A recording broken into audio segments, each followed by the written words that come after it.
Hey everyone! Welcome back to the channel for part 2 of our spooky adventure. If you haven't watched part 1 yet, make sure to check it out first, links in the description below.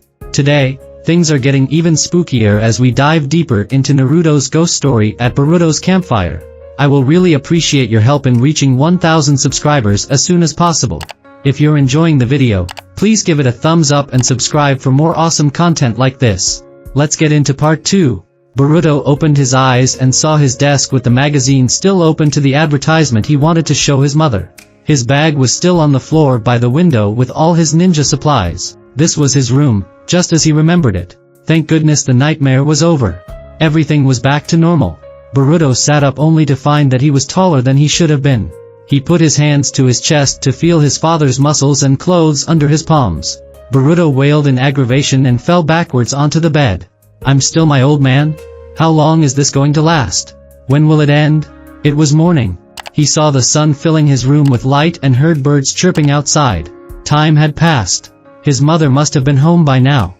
Boruto got out of bed and went into the hall calling for her. Mom? Mom? You home? He went to his sister's room and called for her. Hima? You there? Her room was empty. Everything was exactly as it had been last night, which meant no one had returned. Boruto went downstairs and checked the kitchen, hoping to find a sign of someone coming home while he slept. There was nothing. The same plate was in the sink, the same leftovers were in the fridge and the same vase sat on the table. This was so strange. More than that, it was frightening. He couldn't find any trace of his family anywhere. It was as if they had vanished off the face of the earth. There were signs that they had been to the house yesterday, but where were they now? Boruto was getting scared. Their shoes. Were they by the door last night? He couldn't remember. Boruto ran to the front door and discovered that they were gone. Only the rain and winter boots were left, stashed away in the cubby along the wall. On top of it was a pad of paper and a pen, but there was no note explaining where they were. If their shoes were gone, it meant they had left the house willingly. Boruto ate some of his mother's leftovers for breakfast and waited for someone to come home.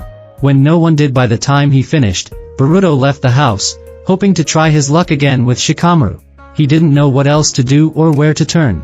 When he arrived at the office, Shikamaru was already there with a phone pressed to his ear with his shoulder while he struggled to write something on a piece of paper. Yes, sir. I understand, sir. It's not. Yes, sir. Yes, sir. We can arrange that for you at. What? Today? That's a little. Yes, I understand. No, not at all. Yes. Aha. Shikamaru covered the receiver with his hand to speak to Boruto, who was just getting in the door. Where have you been? Boruto just stood there, stunned. He was too numb to take anything in. It felt like he was still half asleep. He stood where he was and waited his turn, seeing how busy Shikamaru was. Huh? Yes, I understand. Yes, I agree. It is. Don't worry, we'll fix it. Sorry for the trouble. Hello?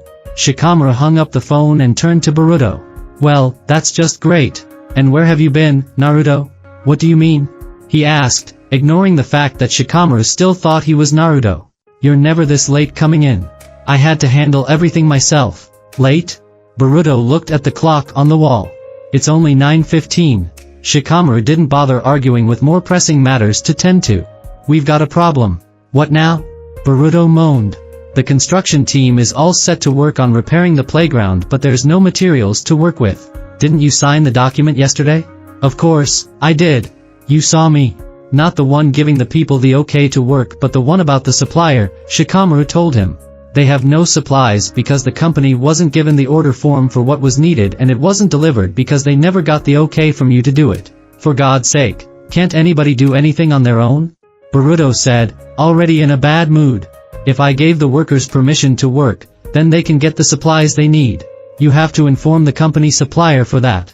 The workers order their own stuff to work with. They don't need me to do that for them. Actually, you do, said Shikamaru. Some of the materials are imported from other lands and order forms have to be filled out. We have some in storage, but you have to give the okay to use them and signing off responsibility for the order for the workers. Are you saying I need to sign something giving the company permission to do whatever the workers say? Boruto felt dizzy. It was such a roundabout way of doing things. Can't they just do their jobs without me telling them it's okay? Why do they need me to tell them to get materials when it's a given? Because it's the village that's under contract with them, Shikamaru explained, as if Boruto should already know this. If this were a private project, like for someone's home, then yes, there's less involvement. But this is being done on the village. Public property is owned by us, in a way. They cannot get to work unless we give them the go, and they cannot get village supplies without certain documents being signed letting the company know that we're tapping into our warehouses to use these materials. They need to know where it's going and who's using it. The village has to sign off on all of this. Boruto staggered from the onslaught of Shikamaru's circumlocution. He wanted the short version. Since it's the village that's being worked on, we have to give permission for the use of materials. We let the company supplier know that their resources are required and that there is a project going on so they know to expect a work form from the workers and can provide the supplies. You only gave the workers permission to work without telling the supplier that we need to use their materials. The workers can't work without supplies, so they're just standing there with nothing to do. Fine. I'll sign the damn paper so they can work. It'll be a day late, but okay. Shikamaru went through the pile to find the form. That's when Boruto noticed how big it had grown from last night. How the hell did it get so big in one night? You usually stay late to make sure it doesn't get this high, Shikamaru said as he handed him the form. Also, there's some confusion about some of the papers you signed yesterday. Other than my own confusion, you mean? Boruto asked, handing the paper back to Shikamaru. It seems you signed two different documents both promising a land reservation to two different parties. They both put in the request and you signed your name to both, so now they want to know who gets it. Perhaps signing everything in the pile without reading them was a bad idea. You also signed a document approving a mission request without actually assigning any team to it. The file came back and they want you to pick a team. Are most of these document things that came back after I signed them? Boruto asked, pointing at the pile. Among the ones they want confirmation on and ones with questions, yes. Boruto buried his face in his hands. Also, there's another matter of, the door to the office burst open and the band from yesterday came storming in. A cannonade of angry words pushed Boruto against the front of his desk. What's going on? What's the problem? This is an outrage. One of the band members screamed. I can't believe you would approve of something like this. Shouted another. What's wrong? Boruto asked, shrinking away. What did I do? The band member pulled a poster from his pocket and held it at arm's length, allowing it to unfurl inches from Boruto's face. Did you approve of this poster for the concert? Boruto saw the V formation in the center of the poster with the band's name at the top, the location and date in the middle and the advertisement information at the bottom in sharp lettering. Yeah. Boruto said hesitantly. What's wrong with it? Are you joking? Just look at us. Boruto looked at the photo again. What's wrong with it? You guys look great. The member pointed to himself on the poster with a dark blue fingernail. I'm off to one side. And these two are up front and center. So? He shouted. You're saying they're more important than me? Huh? The other band member stepped forward to complain. They're in the front center and bigger than us. They're more eye-catching than we are. It suggests that they lead the band and we're just there. We deserve to be the same size so no one is more important than the other. I should be in the front center. Shouted the first. These two should flank me. Are you joking? Said a third. Why should you be the biggest one on the poster? We're all in the band together. Yeah. If anything, it makes sense we were chosen to be in the middle. I wrote most of the songs. The hell you did. Our smash hit was written and performed by me. We all performed it, idiot. But I wrote it. We wrote it, remember? You were stuck for a rhyme and I helped you. One word is not a collaboration. I wrote it. Guys. Boruto cried over them. We can fix the poster. You better. Snapped the first band member. Because if you don't, we're not performing. If you dare insinuate that any member is more important than another. I never said you were. Everyone is awesome in the band and it wouldn't work without any one of you. Boruto dreaded the thought of him being responsible for breaking up the band. He had to make this right. You're a great team and you got so many fans, you know. Why don't we just change the poster so you're all equal size in the center? Another band member snatched away the poster to bring something else to Boruto's attention. Then you'll also address this, right? The words across my legs. Boruto looked at the date of the concert printed across his legs in the poster. What about it? I'm a trendsetter, the member told him. My pants are the height of fashion. I paid darn good money for them and I demand they've been seen. Make sure my legs are not covered up. Sure. No problem. Shikamaru sighed, rubbing his temples. Great. This will set us back even more. Within the hour, the band's manager and the designers were in the office launching their own complaints about the poster. We were all set to start setting them up throughout the village, but as soon as they came back from the printers, the band threw a fix and we had to halt that. Now we have to make a whole new poster and get that printed and distributed throughout the village. That's less time for ticket sales. The manager and designer castigated each other unabashedly in front of Boruto and Shikamaru. The two let them have it out, waiting for them to pause for breath to problem solve. We can't do that, said the designer. Having everyone in a straight line would disrupt the flow of the piece. We need eye-catching aesthetics, like I mentioned before. The bands really gotta pop on the page to get people's attention. Just make them all the same size so there's no fighting, Boruto told her. And make sure nothing's covering up the one guy's pants. He wants people to see them. Impossible, she wailed. A flat, boring piece with everyone stagnate on the page. Where's the allure? The eye-catching flow that draws you in? Do you know anything about design, Lord Seventh? I know more about it than I do fashion and I'm stuck trying to make a guy's expensive pants stand out or he won't play. Boruto couldn't believe he was having this conversation. Just make it happen. Everyone's the same size in the center and no one's pants are covered. That's all you gotta do. Oh, this is such a travesty. The woman wailed dramatically. I'm surrounded by uncultured know-nothings. No one understands true art. We're a day behind on the posters going to print, which means one less day to get tickets out for the public, said the manager. I told you that this would be a trial basis. If we don't sell enough, the band pulls out. Every day counts. I get that, Boruto told him through his teeth. The door flew open and two people came rushing inside. One was a shinobi and the other was a construction worker with a bandana around his head. Lord Seventh. The footbridge just collapsed. What? Was anyone hurt? Just some minor injuries to the workers. We were patching the damage just like you said and it just started falling apart. The more we tried covering the cracks and filling the holes, the more started to break until it just, boom. Shikamaru gave Boruto a sidewards glance, frowning. He had warned Boruto that it would probably be best to build a new one, but he went for the cheap and fast route. That's fine, Boruto said, trying to keep everyone calm. We can just make a new bridge. Had I known it was in that bad of shape. But, Lord Seventh, we're not sure if we have enough materials to build a whole new bridge and make repairs on the other projects we have going on. The playground was scheduled to be done today as well, but none of those guys are doing anything. Looks like it will have to be postponed. Unless you think the bridge can wait. No, fix the bridge first. There's still the matter of supplies. And the budget. Boruto threw out any answer that came to mind. Ask villagers for donations to help raise money for a new bridge. Lord Seventh, where would we hold these donations? We have to make perpetrations to make sure people know about it. Should we have them put a story on the news about it? It'll take time to raise money, unless we collect a set amount per capita. Boruto shook his head at the man. I don't know what that means. It means per person, Shikamaru informed him. Oh.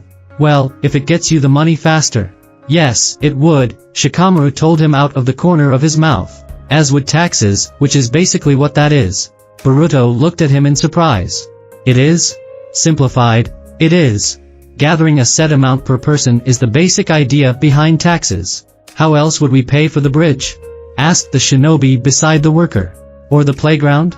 Then there's repairs for the wall protecting the village, maintenance on the building. Okay, I get it. Boruto snapped. Just get started on the stuff you need to do. But what are we doing? Asked the shinobi. We can't work on the bridge without materials and there's no money in the budget for that. Are we supposed to build anyway and hope for a loan? They won't give us the supplies for free, even if it is for the good of the village. And the donation thing, said the worker. Are we going to just begin work and hope the money collected will pay for it? How will we let people know about the donation? Get on the news? We need time to arrange it. Printing it in the paper might help, but not everyone reads them. Should we put up flyers? What are we doing, Lord Seventh? Boruto could feel his sanity begin to wane as a vacuous torrent of stress and hopelessness began to swallow him where he was. Their voices became a jumble of nonsensical noise which only his own heartbeat could muffle. He could not take the stress. His limbs were going numb and all he could see was the ground which looked like it was resting atop a swelling current. He felt unsteady. Enough. Stop it. Everyone just shut up. He bellowed and the room quieted. Chest heaving with rage, Boruto took charge and pointed to each person in the room. You, work on the poster. Fix it as we discussed. You, once the band approves, post them throughout the village. Store windows, buy registers, game shops, candy stores, restaurants, along the wall and entrance to the park. Even the weapons shop. That should be a good start. You, clean up the collapsed bridge and make sure the injured are taken care of. If it collapsed that easily, assume nothing is salvageable. You, notify the supplier and tell them to reserve all the materials you need for the bridge. I'll handle the rest. Now get out. Boruto had to physically push the people out of the office who were too stunned to move on their own. Once in the hallway, Boruto slammed the doors shut and dragged the couch in front of it to keep anyone else from getting in. Shikamaru watched Boruto's outburst without a word and sat against the side of the desk. You know, there is a simple solution to this. We can try to convince the band to do a benefit concert where the proceeds go towards building a new footbridge. We can discuss it with their manager and the band. We can get on television and advertise both at once. Ticket sales will soar and word about the bridge will get out, and the money. I can't do this, Boruto said into the couch cushion as he slumped to the floor, resting his head on the seat. Everyone has a hard day, Naruto. We can salvage this. I can get in touch with.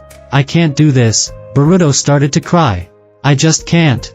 Unprepared for this sudden display of sorrow, Shikamaru stopped speaking and stared, uncomfortable at Naruto's back. I can't do this, Shikamaru, Boruto cried. I can't take it anymore. Shikamaru took a couple steps closer to Boruto while maintaining a comfortable distance between them. It's alright, Naruto. You're just overworked. I could tell something was off with you, but I just figured. No, you don't understand, Boruto told him as tears ran down his cheeks. I told you. I'm not Naruto. I'm Boruto. Shikamaru slowly nodded his head. Okay. That's fine. Rage overtook Boruto and he wiped away his tears, standing up. What is so hard about this for you to understand? I keep telling you, I'm Boruto. Stop dismissing me. Shikamaru just stared at him. And I said okay. If you're Boruto, that's fine. What was happening here? Boruto didn't understand what this was. Shikamaru didn't seem alarmed or skeptical. He seemed to hesitantly accept this, which wasn't what Boruto was expecting nor what he wanted. Was it that Shikamaru wasn't understanding or that he just didn't care? Shikamaru, I'm serious. I'm Boruto. That's fine. You can be whoever you want. Boruto jumped in place, on the verge of a childish temper tantrum. Stop dismissing me. Stop ignoring me or pretending or I don't know what you're doing. Just help me. I don't want to be Naruto anymore. I want to be me. My dad's more cut out for this than I am and I just can't take it anymore. The fourth was decent at this but I'm sure he had his stresses about the job, too. Boruto was beside himself with confusion and anger. What does the fourth Hokage have to do with all this? You just said that your dad was more cut out for this than you were. Yes. My dad. As in Naruto. I keep telling you, I'm not Naruto. I am Boruto. Why is this so hard for you to understand? And I told you that if you want to change your name, then that's fine. Boruto stopped and gave Shikamaru a scrupulous look. What did you say? That if you want to change your name. I'm not changing my name, Boruto told him, feeling as if he were on the verge of insanity. Are you just not getting what I'm trying to say or what? I'm not Naruto. I'm Boruto. I'm stuck in Naruto's body. I don't know how to make this any clearer. Shikamaru raised his brow but remained calm. If this is a case of split personality or something, I can't help you. I can advise you to see a doctor but other than that. What was he talking about? Shikamaru, I'm Boruto. I'm stuck in Naruto's body. I'm Naruto's son. Do I really have to spell this out for you? I thought you were smart enough to figure this out. Naruto's my dad and I'm stuck in his body. Do you understand that? Keeping his eyebrow raised, Shikamaru spoke slowly. Boruto? Naruto's son? Yes. Yes. Finally, you get it. Shikamaru maintained eye contact as he spoke. Naruto doesn't have a son. His brain lagging from the shock, it took Boruto a minute to actually comprehend what Shikamaru had just told him. What? Naruto doesn't have a son, he repeated. Boruto had to keep himself from panicking. Stop messing around. Of course, he does. I'm his firstborn. Naruto only has one kid. A daughter named Himawari. She's my little sister. Come on, Shikamaru. Your son and I are friends. So's Inogen. Shikamaru, it's me. Shikamaru just stared at him without a word. He clearly didn't believe him. Boruto's eyes fell on the desk. I'll prove it. I know Dad keeps a picture of us at his desk. I'll show you. Boruto began to open drawers and push papers aside, desperate to find the photo. Shikamaru walked over to the desk and said in an almost casual tone, "If this is some sort of psychotic break, then..." Boruto couldn't tell if Shikamaru was actually concerned or joking around like a school student to his best friend. Aha! Boruto's fingers closed around a framed photograph and thrust it to Shikamaru. "Proof. I told you he has a son. There I am with my whole family. Read it and weep." Shikamaru looked at the photo and raised his brow again. "That's you with your wife and kid, just like I said. No son. Huh?" Boruto took the photo back and looked at it. His whole body went cold when he saw only 3 people in the frame, a big empty void in front of Naruto where Boruto should have been standing. It was as if he had been erased from existence. "That's not possible. Not helping your case, Naruto, or whatever you want to be called." Seeing the empty space in front of his father in the frame made Boruto wonder if he was truly misguided. No, he knew he wasn't. Just the pose in the photo proved it. Naruto looked like he had his hand around something because Boruto knew his father's hand was around his shoulder in this photo. They had the same one at home. Home. Of course. He did exist. There was undeniable proof at his house. "Shikamaru, come with me and I'll prove it." Boruto reached out to grab Shikamaru's arm. "I know where there's proof." The skeptical man sighed heavily and gave Boruto a pleading look, as if he were being asked to do a dreadful chore. "If this is your way of getting out of work, I mean it. I'm serious. Please, Shikamaru." "Ah." Shikamaru shook his head with another sigh. "Alright, fine. Let's see where this goes." Boruto took Shikamaru back to his house and let himself in through the unlocked door. He called inside, hoping his mother and sister were home, but there was no answer. If Shikamaru didn't remember him, Boruto doubted his own family would. His mother might mistake him for her husband and think he was sick if he started trying to convince her of something only he seemed to know. "Come on, up here. Quick." Boruto led the way up the stairs to the bedrooms. Shikamaru followed slowly up the stairs with his hands in his pockets. He didn't believe Boruto in the slightest, but he was curious how Boruto intended to prove something so outlandish. He was also happy about the detour, needing a break himself. "Yes." Boruto jumped up and down, pointing into his bedroom. "It's still here. I told you. This proves it." Shikamaru stuck his head in the room. "Proves what?" "That I exist. That Naruto has a son. See? This is my room. Hima's is over there. If I didn't exist, why is this room here with all my stuff in it?" Boruto was elated to find that everything was still here. He had woken up in this room this morning, so he knew it was real. Finding it still there exactly as he left it confirmed that he wasn't insane. He felt so proud of himself, certain he had convinced Shikamaru. "This doesn't prove anything," he said.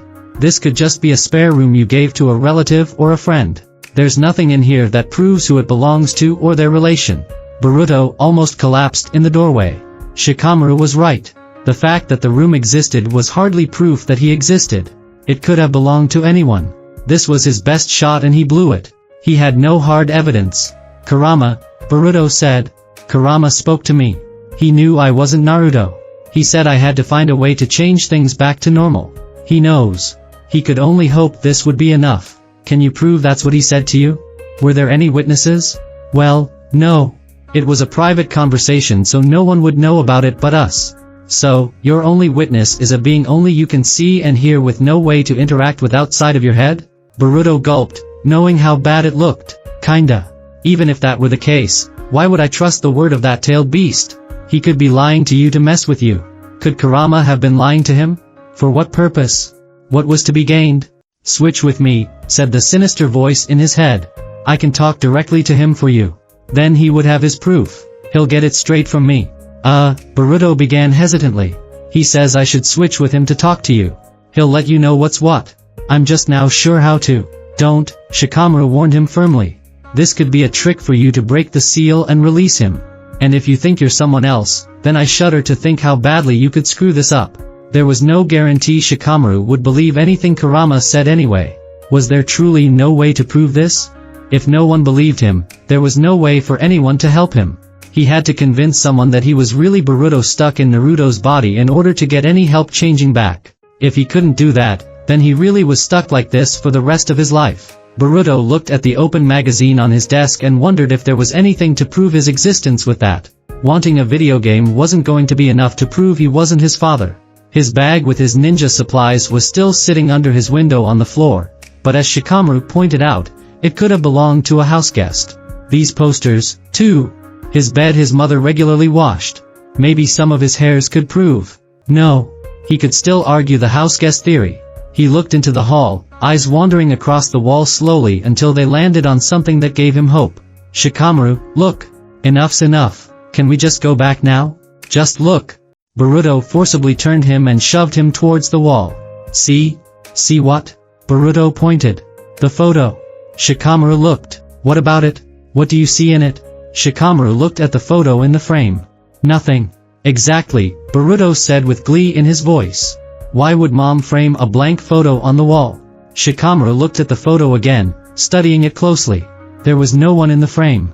Just a blank background, so there wasn't even scenery. It was just blank. I guess that is kind of odd. Yes, exactly, said Boruto. And this one, too.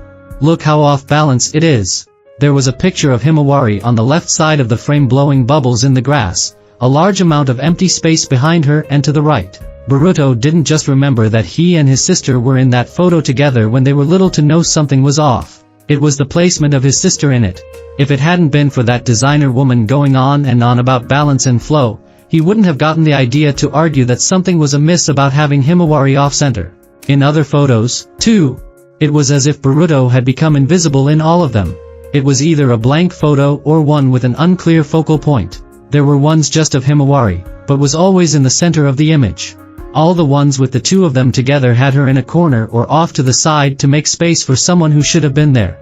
Faced with this, Shikamaru knew something was odd. Hinata could have taken the photo out of the frame to clean it or replace it with a different photo. That was reasonable, but putting the frame back on the wall without an image was strange. Even Temari would keep the empty frame on a table until she had something to put in it. It wasn't even that the frame was empty. It had a photo, but the photo was empty. Who would take a picture of a bare wall and frame it? Maybe there was something else going on and Naruto wasn't losing his mind. Okay, that is strange. But it still doesn't mean. Boruto had another idea. Team 7. Big Bro Konohamaru leads it, right? Yes. And the teams have to have 3 members, right? Yes, that is standard. Who's on that team? You should know that, right? Shikamaru pictured the squad in his head. There's Konohamaru who leads it. There's Sarada Uchiha, Mitsuki, and I forget the third member. I'm the third member. Boruto Uzumaki. You can go look it up, can't you? I guess we're going back to the Hokage building again to check the records. Shikamaru brought Boruto with him to the records room which had every shinobi in the village on file, even ones dating back several generations. The filing cabinets lined the walls from floor to ceiling, leaving very little wall to speak of, nothing but square drawers as far as the eye could see. He riffled through a drawer of files before he found the one he wanted. Here we are. Team 7. He rested the file on the open drawer and opened it. The pages were all secured to the file with bendable metal flaps, so Shikamaru had to lift each one up carefully.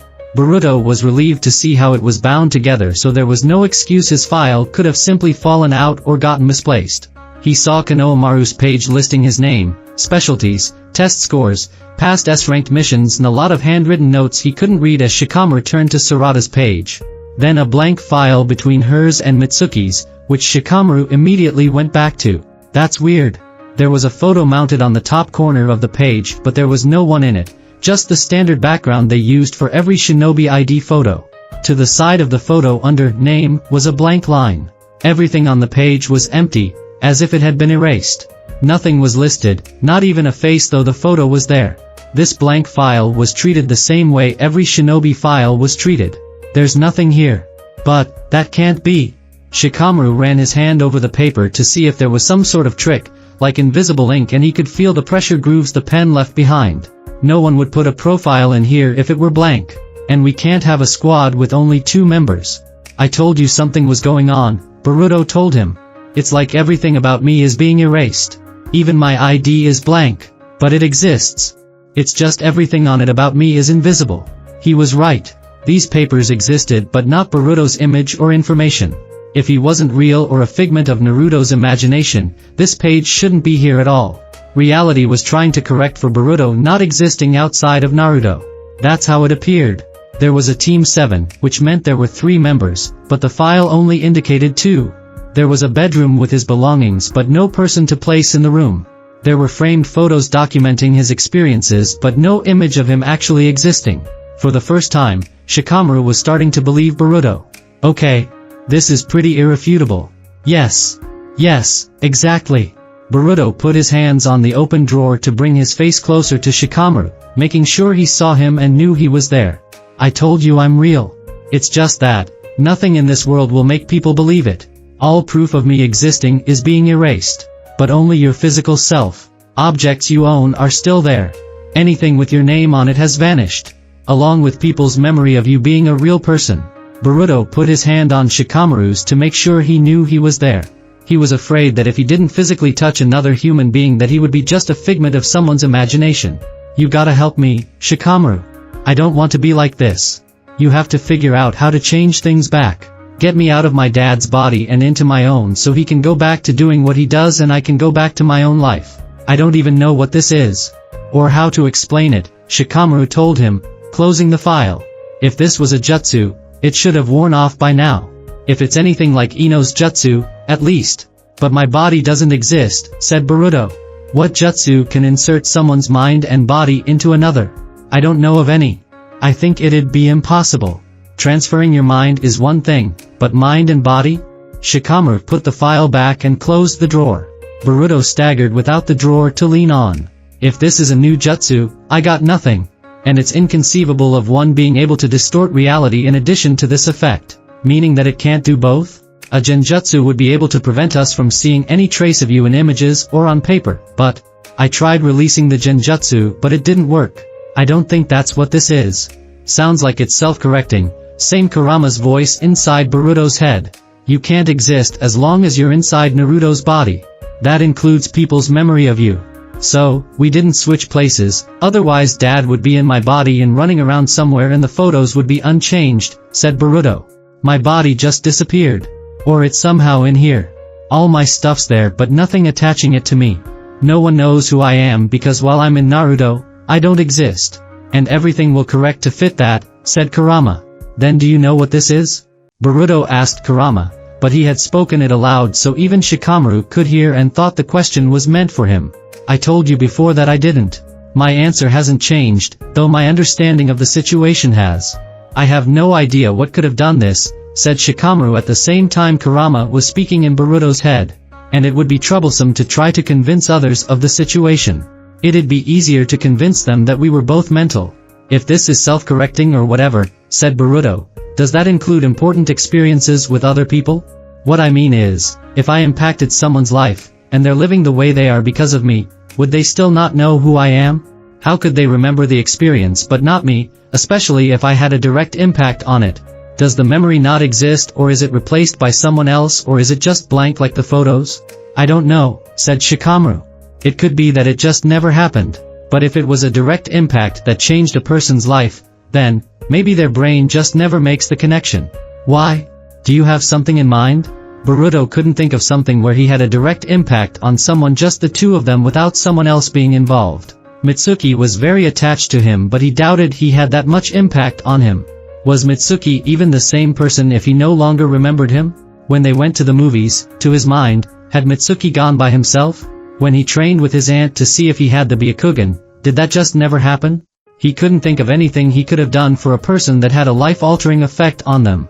Giving someone a necklace they always wore probably wasn't impactful enough. The person could have worn it without knowing why or thought someone else had given it to them without remembering who it was. Wrecking the Hokage monument could have been done by anyone and didn't have to have a name. Just some person no one knew. Just like having a bedroom that could have belonged to anyone. Is there really nothing we can do? I'm stuck like this and Dad's mind's just. Boruto was stumped. He had no ideas, no clue and felt just as blank as those photos. As far as everyone knew, Boruto Uzumaki didn't exist. There was no proof. No one remembered him and there was no way to convince them otherwise. Shikamaru was one thing, but how was he supposed to convince an entire village? His own mother and sister wouldn't know who he was. He didn't even know where they were. They seemed to have vanished as well. Even with Shikamaru's help, there was no way they could prove Boruto existed or that he wasn't Naruto. The village would probably call them both insane. If no one believed him, he would be forced to continue life as the Hokage. The village needed a leader.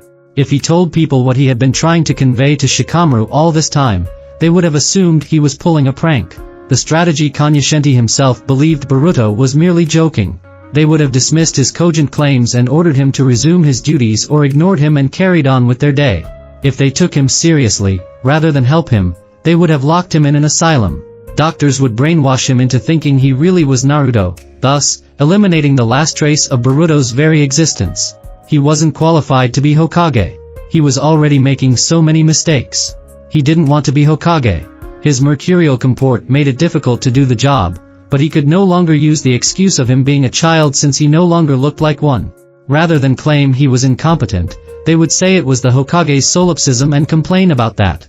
He couldn't handle the bumptious executives and managers or the grumbling villagers all wanting their desires granted instantaneously and not one being the least bit skilled at communicating. It was too stressful. He was scared and confused and felt so hopeless. To make matters worse, there was nothing he could do. Nothing anyone could do. And that's the end of my story, Sai finished. Boruto blinked, staring up at him. He hadn't even noticed his hot dog was completely charred, having held it over the fire too long. That's it? He asked, sounding disappointed. That's how it ends? Yes, Sai answered. That's how it ends. But how do I change back? How did it happen? What about Dad? There's so many unanswered questions. Sai smiled. It's more frightening when you don't have the answers, isn't it? You sure you just couldn't come up with any? Inogen asked, inspecting his perfectly cooked hot dog. Shikadai scoffed. That story wasn't scary. I thought you were going to tell a scary one. I agree with Shikadai, said Boruto. It wasn't scary. Sai looked at him in surprise. It wasn't? Being trapped in someone else's body with no way out and having to live their life while having little to no understanding of it isn't scary?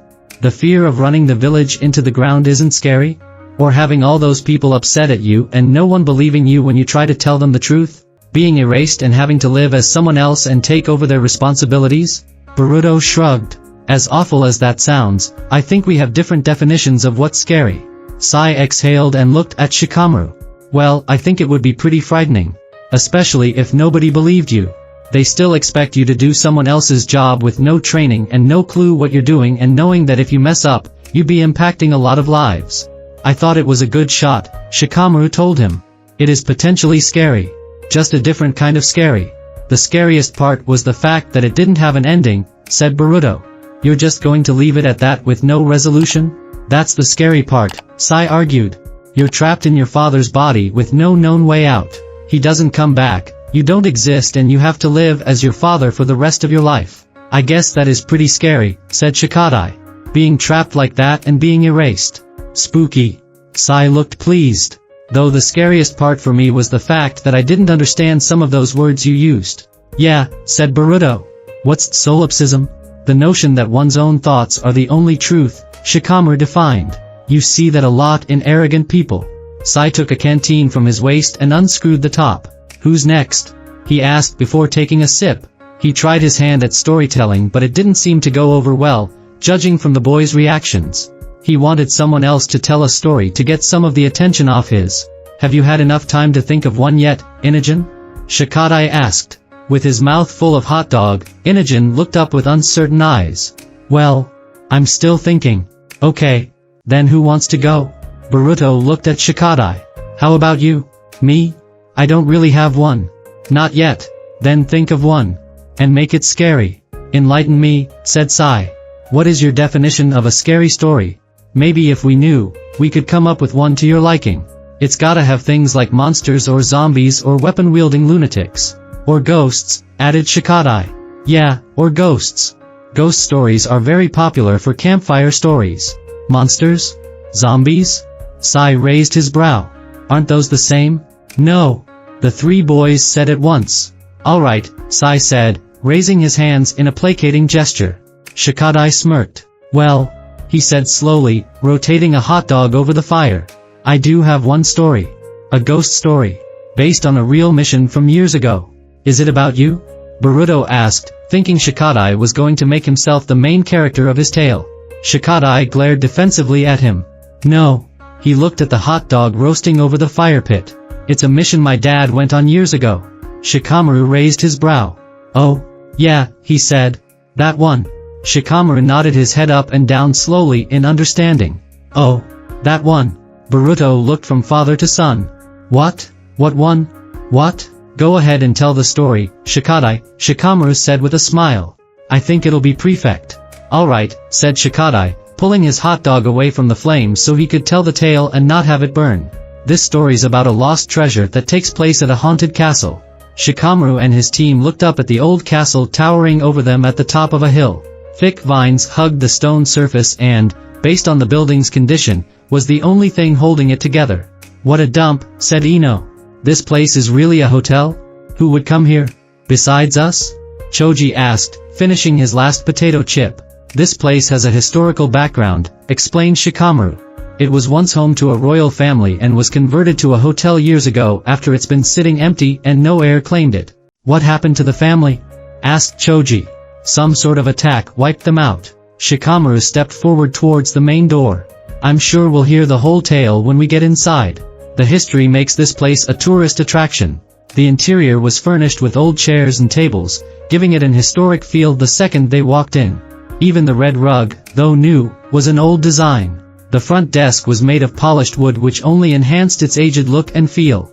Ino didn't like the feel of the hotel, even though the staff was friendly. It gave her creepy vibes. Hello, said a bellhop, startling her. Geez, Ino, you think this place is haunted or something?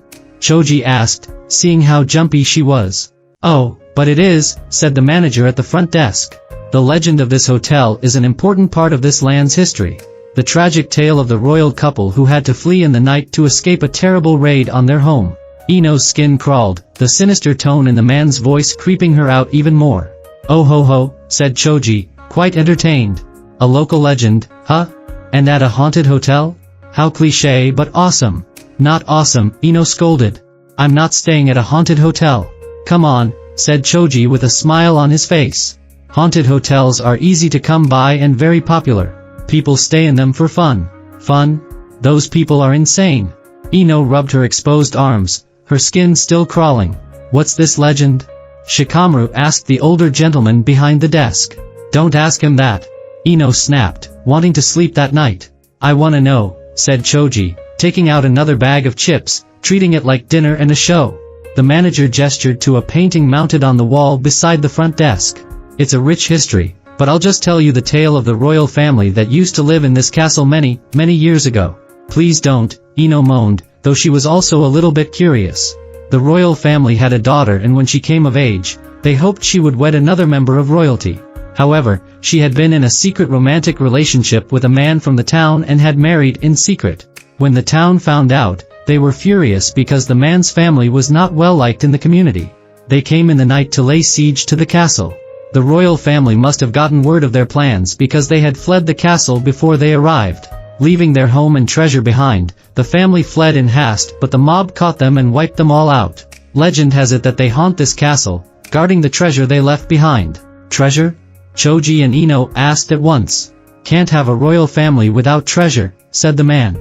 But it's just a story. Rest assured, the castle's been searched many times and no treasure has been found. Though, every once in a while, a guest finds something mysterious and that's when. Boom! Ino flinched at the man's sudden cry. A ghost appears and frightens them away. The man smiled. We haven't searched every inch because of the ghost. We believe they're still protecting it and appear when someone gets close to their treasure.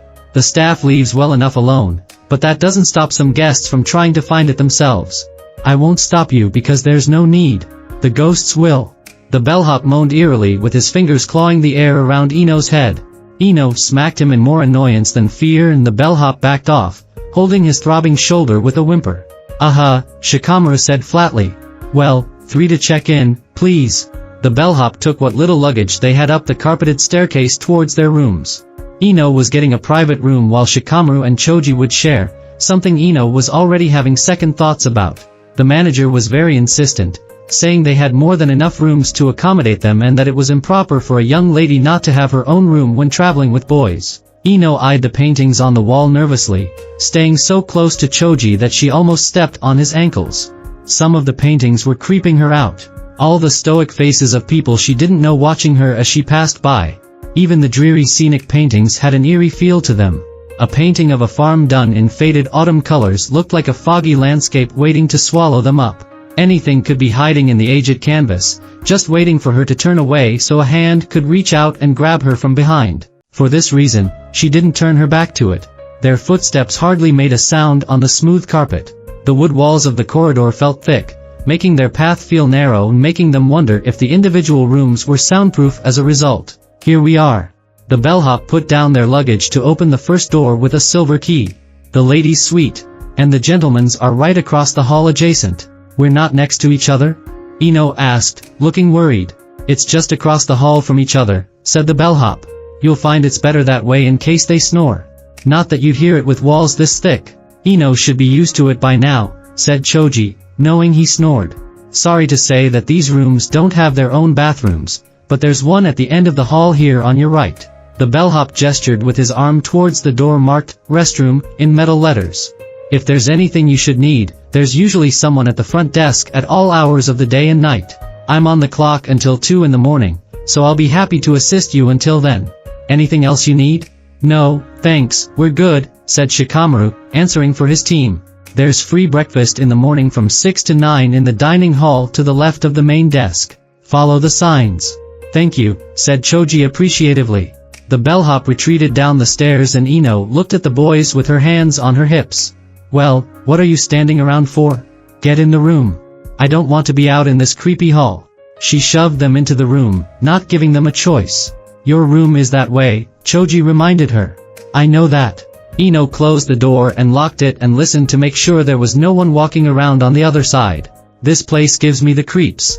I can't believe we have to spend the whole night here. We get a free breakfast, Choji told her. So do most places. Ino put her back against the door and crossed her arms. This sucks. I don't know how I'll be able to sleep tonight. Wanna stay with us? They only charged us for one room. Fat chance, Choji. She kept talking, hoping he wouldn't notice the word she accidentally threw in there, though it wasn't directed at him. I'm not a scared 6-year-old. No, but you'll bellyache like one, Shikamaru said as he investigated the room. The room may have been old, but it was clean. There was only one bed, but it was huge and Shikamaru didn't mind sharing with Choji. How can you be so blasé about this? Ino asked, annoyed. Doesn't this place creep you out? Nah. Shikamaru looked at his reflection in the old mirror on the vanity and opened the drawers one after another, seeing what was inside. All of them were empty. This place isn't that bad. Ino shook her head in contempt. Shikamaru cracked a smile at his own reflection. We might be the only guests here tonight. Wonder how that will affect things. Ino had a large 4-poster bed all to herself, though she couldn't enjoy it. She was having a hard time sleeping, each and every noise putting her on edge.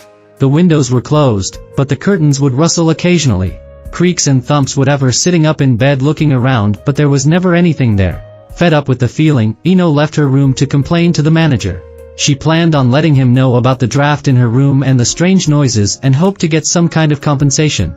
The lights around the front desk were on, but no one was around. She rang the bell, but no one came. Hello? She called. Someone's at the front desk to complain around something. Hello? She wandered over to the sign directing her to the dining area. There was a long table with a white tablecloth held down but several candelabras. The room was dark, but she could see those details because of the large rectangular windows lining the wall behind it. The curtains hadn't been drawn, allowing light from outside into the room. She heard a creaking sound and went back to the front desk, thinking someone had shown up. Hello? Anyone there? I'd like to complain. The clock above the desk said it was a little after 1 in the morning. The bellhop should have been on the clock for another hour. He also said that there was usually someone at the front desk to help them with anything they needed. The service at this place is a joke. Ino rang the bell again. Hello? Anyone here? She was starting to get angry. There was a loud thud from the stairs and she jumped. It sounded like someone had dropped a suitcase or something. She went over to the stairs to check it out, but no one was there. She called up the stairs, but there was no answer. When she went back to the front desk, she jumped again in fright. A small doll sat with its limbs around the bell, button eyes looking at Ino. That wasn't there before. She would have seen it, considering how many times she had rung the bell. She began to back away from the front desk. Longing for the safety of her room, Ino returned to the second floor and inserted her key into the door of her room. She opened it and froze with one foot inside the dark room. The curtains were wide open, highlighting the figure standing in the middle of her room. The figure with long hair and flowing dress turned towards her, arm reaching. Screaming, Ino pulled the door shut and ran the few steps across the hall to the boys' room and let herself in. They had promised not to lock their door just in case she needed to get in for any reason. It seemed they had kept their promise. Shikamaru. Choji. She dove into their bed and pulled the pillows out from under their heads. Shikamaru's head hit the backboard and he clutched his skull, moaning painfully. Choji held up his arm to protect himself from Ino's onslaught. When they didn't get up fast enough, she began beating Choji over the head with his own pillow. Wake up! Wake up! Ino, please! Ghosts! Ghosts! She shrieked. When the pillow beating stopped, both boys sat up, looking at her dubiously. Huh? She pointed at the door. There was a ghost standing in my room. That was your reflection in the vanity mirror, Choji said, thinking she had the same layout in her room as theirs. No. It was standing in front of the window. Your reflection. It moved. It was wearing a dress. It was a ghost. Shikamaru flopped back down on the bed. It was probably just a mannequin. Why would there be a mannequin in a hotel room? Choji asked him. Mannequins don't move. Ino screamed. I know what I saw. I told you this place was creepy. Moaning, Shikamaru reluctantly got out of bed. She's not going away until we look for the monster under her bed.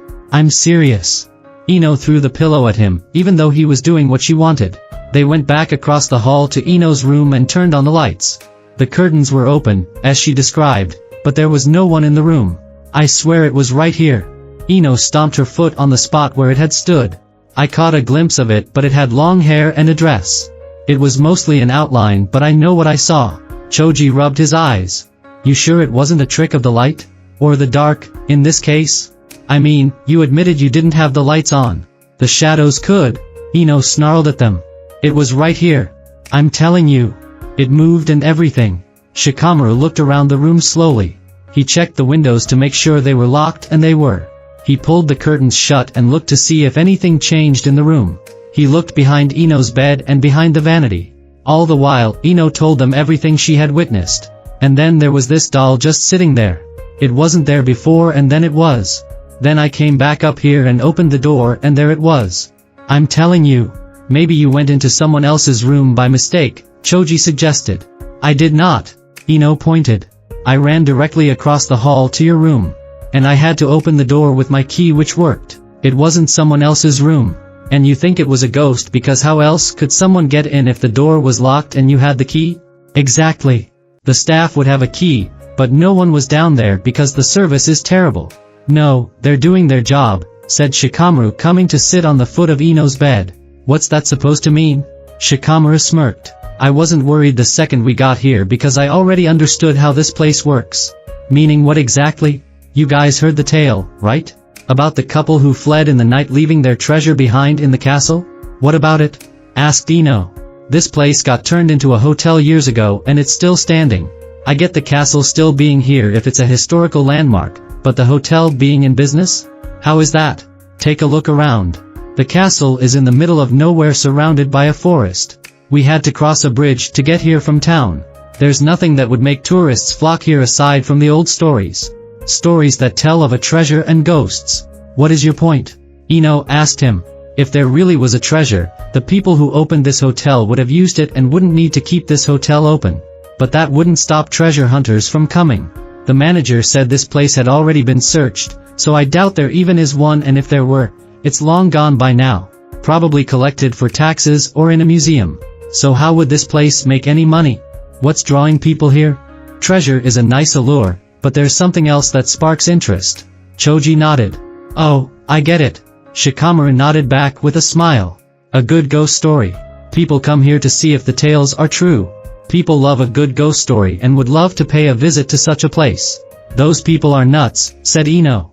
However, she was starting to see Shikamaru's point. That's how this place stays in business.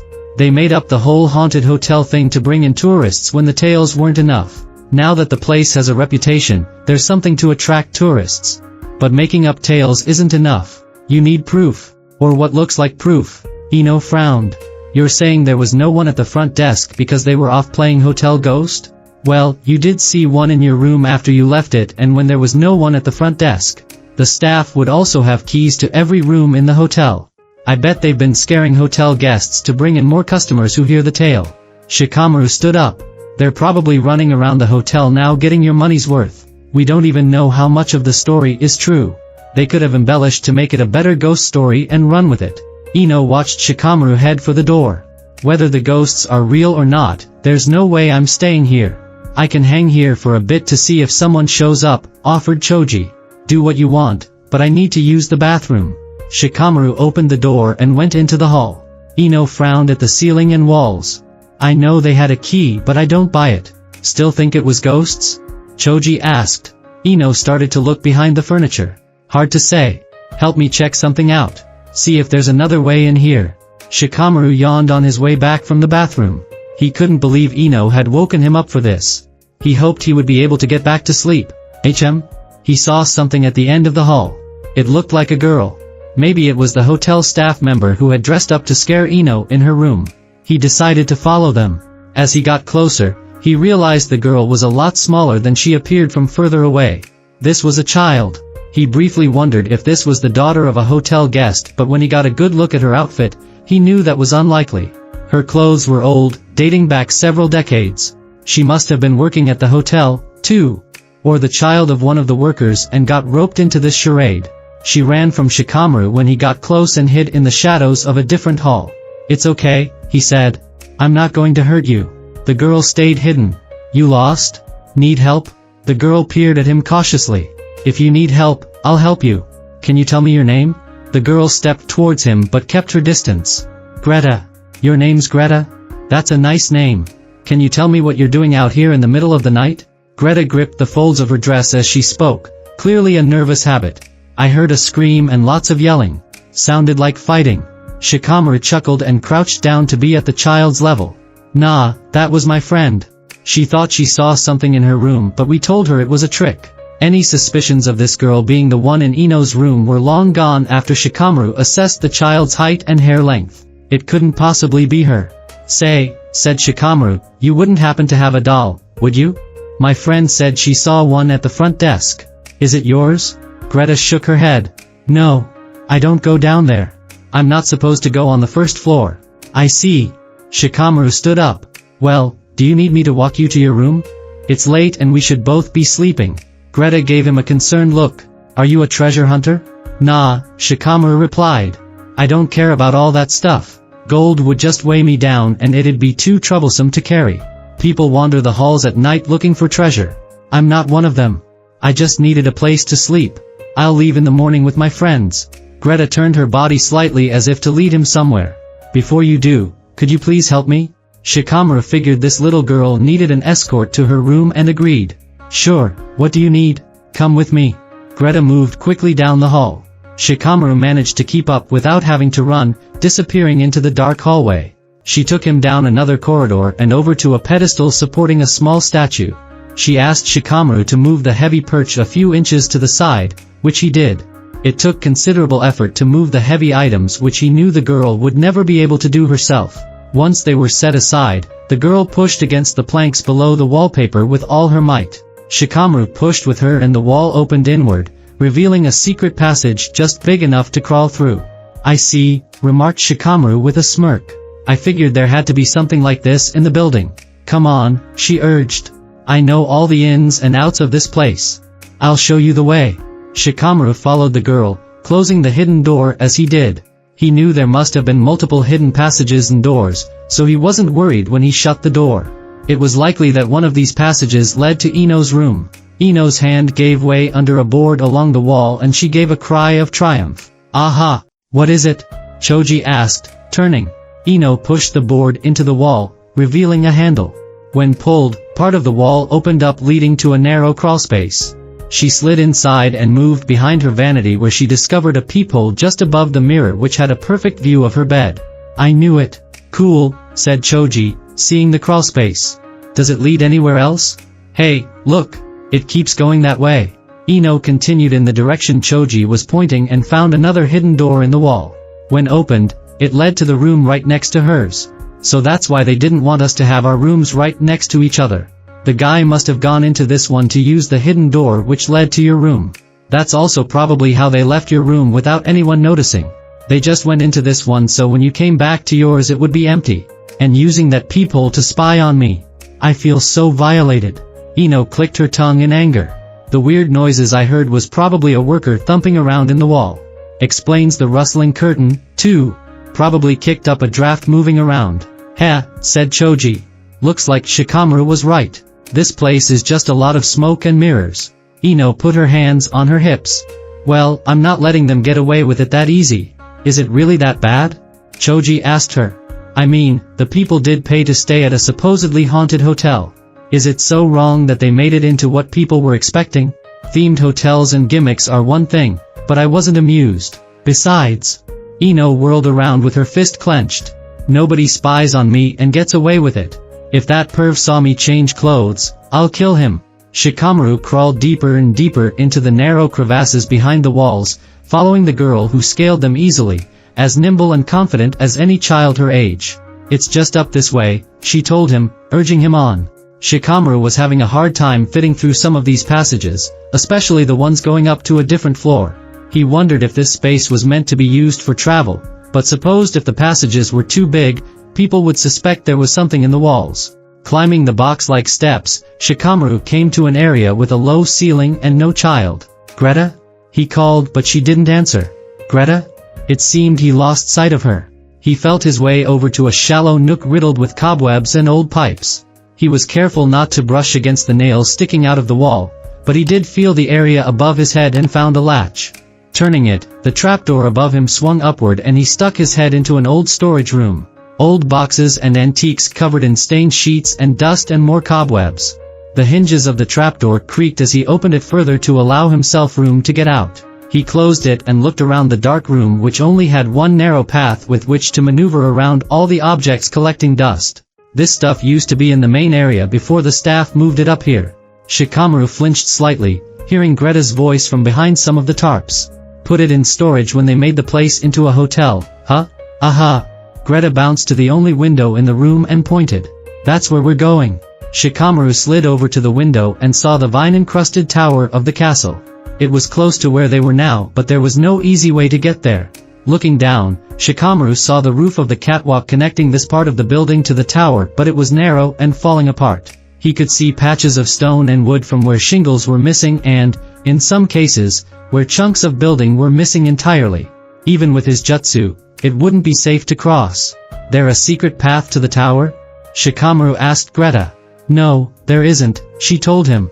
The people who work here tried to find one and messed up part of the foundation. That explains the missing chunks, he said with a sigh. How do we get there, then? There's stairs in the tower we can take. The best way is through that window on the side. Greta pointed to a window on the side of the tower just above and to the side of the roof of the catwalk. Shikamaru grimaced when he saw the added effort and the danger of going that route. We should take the catwalk and get to the window from there. Greta shook her head and stood in his way. The foundation's no good after what the people did to it. That whole area leading to the tower isn't safe. Shikamaru rolled his eyes. You're saying we need to go above the catwalk instead of through it? Aha! I know the way. Come on. Greta ran around him to the window. That's too dangerous. If we can get to the... Shikamaru's eyes widened. Greta, don't. The girl jumped from the window, disappearing instantly. Shikamaru rushed to the window and looked straight down, but he didn't see her in the grass or shrubs. Over here. He looked and saw her standing on the roof of the catwalk waving her arms happily. Shikamaru breathed a sigh of relief. The roof is safer than the place inside, Greta told him. Just watch your step. That's how other people ended up falling. Shikamaru shuddered and climbed onto the edge of the window. He tried to aim for the sturdiest part of the roof and jumped. He landed exactly where he wanted without disturbing the shingles underfoot. Greta nodded up and down. You did great. Better than most people I've seen trying to reach the tower. Just watch your step, Greta, he told her. If you fall. Greta walked carefully with her arms out to either side for balance. Once at the end of the catwalk, she jumped to the window and pulled herself up and inside. Now it's your turn, she informed him encouragingly. Shikamaru walked slowly and carefully across the catwalk. Parts of the roof began to crumble with each passing step. A loud creaking noise spooked Shikamaru and he jumped towards the window as part of the roof gave way under him. He grabbed the edge of the window but the brick gave in his grip and he fell, Greta calling after him as she watched him drop. Shikamaru used his shadow to grab the frame of the window to slow himself, and from there, Shikamaru used his chakra to adhere to the wall and climbed the rest of the way. He threw himself onto the stairs by Greta's feet. "You did great!" she cheered. "This place is falling apart around us." "Just where are you taking me?" Greta hurried up the steps. "To the tower." "Hurry." Shikamaru climbed to the only room in the tower and looked around. There was a desk, 2 chairs and some old paintings which had been severely damaged. He felt along the walls for a hidden passage but there was nothing around. It looked like a dead end. Lots of people have been in this tower looking for treasure, but there isn't one in the tower. "Then what is in the tower?" Shikamaru asked. Greta smiled. "Another secret." Shikamaru raised his brow at her words and looked around the circular room. There was one window overlooking the forest and the ocean beyond it. Was this room a clue? Or the location? He thumped his foot on the floor to see if there was a trapdoor but he detected nothing. There was a hearth but it was old and didn't seem to have anything mysterious about it. No buttons, no hidden doors. What was he supposed to look for? "You going to tell me or?" Shikamaru trailed off, noticing something. In the narrow chimney, Shikamaru saw what appeared to be a piece of weathered stone, charred from the fireplace, but that didn't make sense. The stone shouldn't be charred, and even so, shouldn't have been from this far away. Shikamaru had to stand with his head and shoulders in the chimney just to reach it, but once he was in the tight space, he couldn't see anything. His body cut off the light, leaving him to fumble his way in the dark. "Are you okay?" asked Greta's muffled voice. "You stuck?" "No," he grunted, twisting inside the chimney. "Just trying to feel my way." His fingers brushed the stone which was rough to the touch. Distinctive bumps garnered Shikamaru's attention. Stones like this were normally rough, almost like brick, but this felt like braille. No wonder no one discovered the trick. Normally symbols were carved into stone, not the other way around. Instead of an indentation in the stone's surface, there were bumps projecting outward, almost completely indistinctive from the surface of the stone. If there was one, then there may have been another. Shikamaru rotated his body in the chimney until he found another stone that felt the same as this one. "I think I got it." He pushed one and then the other but nothing happened. Understanding what he was meant to do, he pushed them both at the same time and the floor under him opened up and shallowed him into a long chute. He heard Greta call over his surprised shout as he plunged into darkness. The hotel manager sifted through the papers and money on a coffee table in a well-furnished room devoid of windows. There was only one door which was marked "Private" on the other side. A door he kept locked most of the time. Even now it was locked, but that didn't mean someone couldn't get in. In fact, he was expecting someone to. Just not who showed up in that second. A hidden door in the wall slid open sideways and out stepped Ino. "I knew it," she said as she stepped into the well-lit room. The manager jumped so high, he nearly somersaulted over the back of the couch. What are you doing here?" "I mean, how did you get in here?" "Through your system of hidden passages," Ino explained, pointing back the way she came. "The ones you've been using to scare hotel guests with your phony ghost stories." The manager stood up quickly. I have no idea what you're talking about." A second door opened from inside a closet and out came the mysterious woman Ino had seen in her room. "The girl went to the boys' room but I can't find any one of them in there and the front desk." The bellhop pulled off the wig and, with the long hair no longer in his eyes, stopped short the second he saw Ino standing there. Ino folded her arms and gave the manager a stern look. As the bellhop went to retreat, Choji closed the closet door with a smile on his face. "This tunnel's amazing, the one you just used. It's wide enough for me to move in without tipping you off and opens into a closet and everything. Bet it's the perfect place to use as a changing room, huh?" The bellhop pointed at the manager. "He made me do it." "What?" "Start talking before we let everyone know this hotel's a big scam," Ino demanded sternly. The bellhop and manager sat on the couch like children being scolded by their parents. "I never meant any harm," said the manager. "This hotel is my everything. If it fails, I have nothing to fall back on. I even live in the next wing in one of the rooms intended for royal servants. If the hotel goes out of business, I'm homeless." "The hotel was never booming," said the bellhop. "I was employed years ago back when it first started. I'm one of the original employees. The others quit when the hotel started going under. No guests meant no money so they tried their luck elsewhere. I stayed because I couldn't get work anywhere else. And I felt bad for the guy. He looked at the manager with pity in his eyes. Whose idea was it to have this bogus story? Ino asked. The story isn't fake, said the manager. It's based on actual historical events. That's why it's a historic landmark. There really was a royal family and there really was a forbidden romance between the heiress and the man she eloped with. And they really were attacked the night they fled their castle and killed. All that's true. But no ghosts, said Choji. The manager hung his head with his hands in his lap. I figured with a history like that, it would make sense for there to be ghosts hanging around. Even if we had to create them ourselves. He made the costumes and I would dress up like the heiress and frighten guests, said the bellhop. We figured that it would get people's attention and they'd want to come here. I spread a rumor about there being ghosts, but when no one saw any, the hurtful things they said, I dressed up and made sure they saw me. After that, word spread and we started doing better. I'd only do it to a few people to maintain interest. We found the hidden passages years ago and decided to use them. Many of them we found by accident. When we found one, we would follow it and see where it led and found other hidden doors that way. It seemed like the perfect way to pull this off. We made sure no one ever got hurt. It was just a quick scare. And I never went after anyone who looked like they couldn't handle it. Like elderly folk and children who'd have nightmares. We didn't get many of them and most of the people coming here are doing it to see ghosts. I was just giving them what they wanted. What about the whole treasure thing? Choji asked. That part embellished or what? The manager sighed, looking at his feet. Rumors of the royal's treasure has circulated over the years and was searched before it became a hotel by professionals. Naturally, I've searched this place many times but have never found anything. If I did, I wouldn't need this hotel business to feed myself. Choji nodded. Just like Shikamaru said.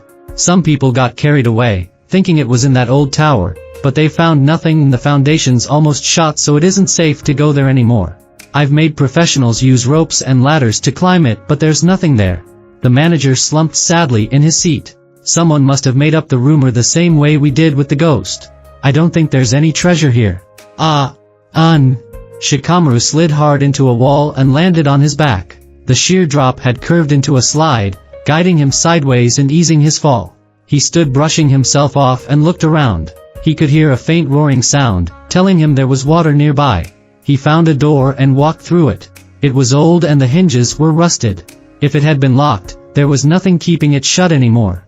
The door led to yet another room which had a dank and moldy smell to it. He saw crates stacked to one side along the wall and figured the other smell must have been spoiled food. If this was a storage locker of some sort, it would make sense for it to be rotten after all these years. He made his way over to the only window and looked out at the sea. A perfect, unspoiled view of the endless sea and the pink hue stretching along the horizon, signifying dawn's approach. He watched for a while until there was enough light for him to see the rest of the hidden room. You did it, cheered Greta as she skipped from the door over to him. No one else could figure it out, no matter how many people went in there. Shikamaru started moving some things around in the room. Am I not the first person you asked for help? Greta stood in front of the window, watching him. Not many people pay attention to me. I'm supposed to stay hidden. Shikamaru moved an old painting aside. His breath caught in his throat. A tingling sensation spread from the tips of his fingers up his elbow and into his spine. He rested the painting against a crate and gave the girl a sad smile. I bet you had to stay out of sight a lot, huh? He asked her. It must have been lonely for you. It's okay, she said. I learned all this castle's secrets. And Shikamaru now knew them as well. Including the one everyone had been searching for. You're a good girl, Greta. You made sure the royal family's treasure was kept hidden all this time.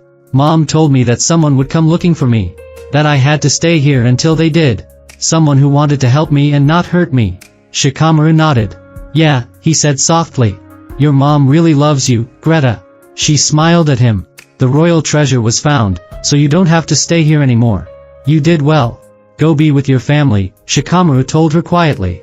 The sun crept over the horizon and into the window where Shikamaru stood alone in the secret room. The heiress was in a secret relationship the town didn't approve of. Upon hearing the castle would be stormed by angry townspeople, the family had to act quickly and protected their treasure first. They secured it in a secret location known only to them and took the only bridge to lure the mob away from their home, with every intention of coming back for what they left behind. Shikamaru bowed his head in silent prayer before the portrait of the royal family holding an infant in their arms and the skeleton clad in an old dress lying beside it. So, they gave the treasure a proper burial in the family mausoleum and left the hotel, knowing the family was together once more and at peace. Shikadai finished. Alright, so that's my tale. What did you think?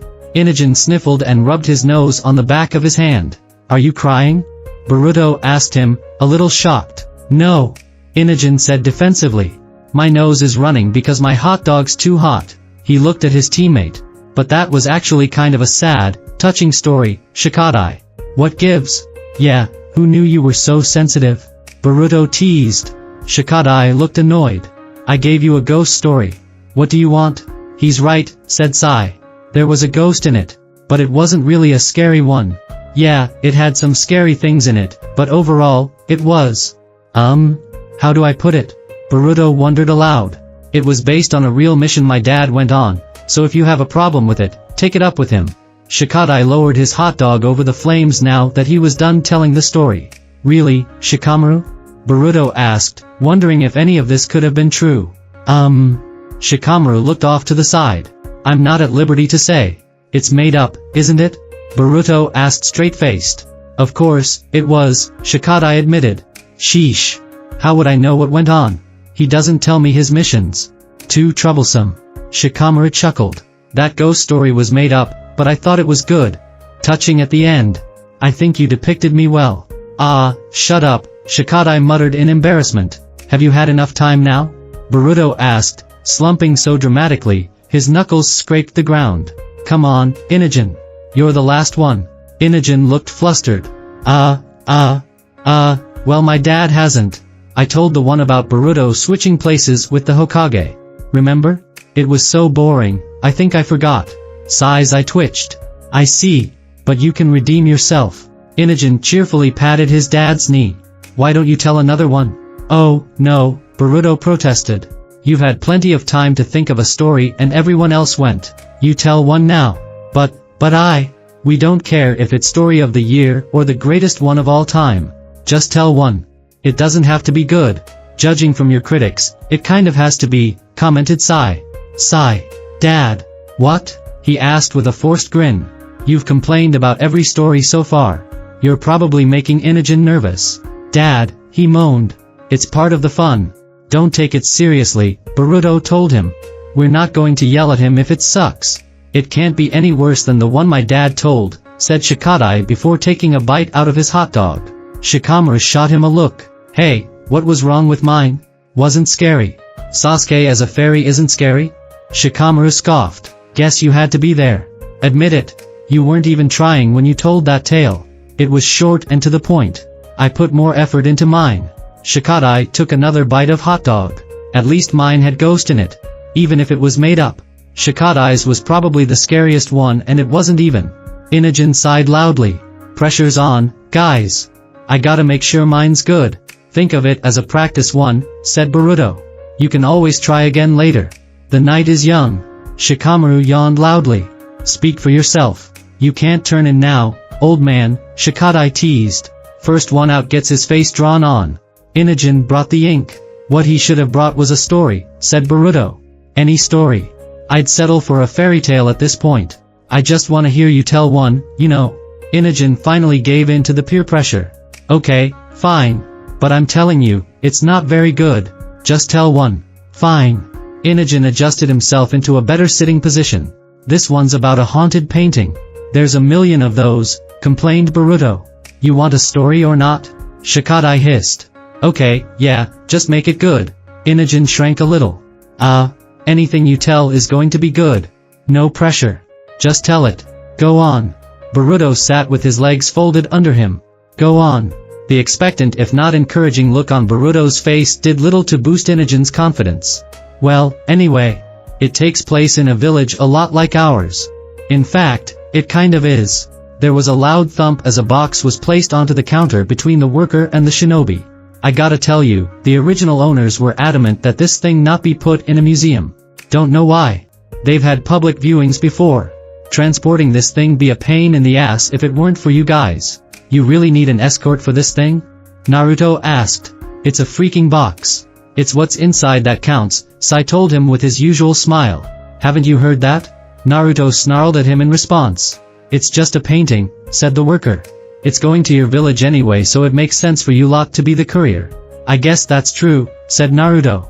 The village was hosting an art gallery featuring pieces from various villages. Some were quite famous. Every piece would be for sale and the profits went to charity. It was a great way for artists to get their name out there, even if their pieces were donated. Naruto didn't see the point. If the artist wanted money, why would they donate something they wouldn't be paid for? Even if it did get their name out there, what was the point? After their piece was bought, no one would bother to look them up again. Even the owner of the piece wouldn't have a reason since they already had something of theirs. Sai seemed to understand it more than Naruto did, so Naruto just went along with it. I don't get it, said Sakura. If the owner didn't want it displayed, why is it going to the gallery event in the village? The worker shrugged. They didn't want it in a museum. Totally different thing you're doing. Is he pulling your leg again? Came a voice from the back room. Out came a man who smacked the worker in the back of the head. He's been spouting nonsense about every item we have for transport. Think he gets his kicks getting a rise out of people. Really? Asked Sakura. Told the last customer that a necklace would help them find true love. The thing looked real but it was fake, made by some craftsman. Nice looking thing, but, real jewels or not, it ain't magic. Believe with your heart, said the worker wistfully. The man smacked him again. Next time I catch you putting ideas into people's heads, I'll put you on toilet duty for a month. With the thin box under his arm, Naruto walked back to the village with his friends. You think that guy really was just making stuff up? Seemed to me that the guy had a reputation for doing just that, said Sakura. Guess he has to have some fun on the job. I can see it being a little dull. The day of the gallery event was upon them in no time, and every item was mounted on the wall around a pristine white room with lights that reflected off the glass, encasing more three-dimensional pieces on pedestals. An assortment of finger foods had been left out on a table for guests by the door along with sparkling drinks. Those in attendance marveled the pieces on display, moving slowly from one to the other. I don't want to. Stop. Shikamaru was dragged into the gallery by Ino, who immediately went over to talk to Sakura. She needed an escort and forced Shikamaru to go with her. You didn't need me at all, he complained. Anybody can walk right in here. Ino scoffed haughtily. You know nothing of high society. It wouldn't be proper for a lady to show up to one of these galleries without an escort. It's not like they're taking coats. Shikamaru folded his arms. Can I leave now? Since you're here, you might as well enjoy the thing. Just to say that he did, Shikamaru began to look at the different paintings on the wall. Most of them were of landscapes and bowls of fruit. Occasionally he came across one depicting an animal or something a bit more abstract. He stopped in front of one that seemed out of place somehow. You guys see this one? That one? Naruto gave a brief nod. Yeah, I think that was the one we had to transport here. Does it seem off to you? Naruto gave it a quick glance. Off how? I don't know. Something about it just feels strange. Naruto threw up his hands in a shrug. I don't really get art. Shikamaru moved closer to the painting of a pair of eyes poking out from a flowery parasol adorned with ribbons. He couldn't tell who this was meant to be a painting of, considering only the eyes were visible. Even the hand clutching the parasol was barely in frame and gave no indication of gender. Those eyes, though, he found himself drawn to them. As if they held clues to a puzzle he desperately had to figure out. They were so detailed and beautiful. So alluring. The delicate brushstrokes had created such perfect detail, he could swear it was a photograph. The shape of the almond eyes was perfectly symmetrical. The black lashes fanning out over the flirtatious eyes looked so real, adding a layer of depth to the piece. The details of the eyes kept him from looking away. Layers of paint created speckles of color to the irises around the dark pupil, contributing to its authenticity. The lighter colors created the concept of light so flawlessly, Shikamaru thought he saw himself reflected in the pupils. Was he getting closer, or were the eyes getting bigger? Sai came to stand beside Naruto. That cornfield painting is really exceptional, he commented. Up close, you can see every brushstroke and blot. From a distance, everything comes together so completely, you'd think it was real. What's the difference between that one and the other one we saw in an actual museum? Naruto asked. They were both of cornfields, only one was famous and this one's being sold for charity. What's the difference? That one is famous and the other isn't? Sai stated, unsure of what Naruto was asking. Naruto shook his head. I don't get art. Come on, Shikamaru, let's go. Neither of us want to be here. Shikamaru wasn't moving. Yo, Shikamaru. You hear me? Shikamaru moved away from the painting listlessly. I heard you, he spoke haltingly. You okay? Naruto was getting concerned. Rubbing his eyes, Shikamaru turned his back to the painting. Yeah, I'm fine. And you're right. I don't want to be here. I'm heading out. Did you want to? Naruto, Sakura called. Get over here and look at this. Unable to ask if Shikamaru wanted to hang out with him, Naruto waved goodbye and went over to see what Sakura wanted. Shikamaru left the building and wandered the streets of the village alone. With another hour before sunset, there were plenty of people standing around chatting. Groups of mothers stood holding shopping bags while their children played with each other, allowing them to have a conversation. He wandered for a long time, walking more than he would normally want, until he found a shinobi walking along the same path going in the opposite direction along the riverbank. They were alone and seemed tired. Spotting him, the shinobi stopped and greeted him, perking up a little. Oh, hey, Shikamaru. Haven't seen you in a while. Been busy myself. You? Shikamaru lifted his head to look at the taller shinobi standing a few feet away. You seen that one guy we went on that mission with? What's his face? Shikamaru didn't respond, still staring. Hear about that charity art gallery thing going on tonight? Bet they started already.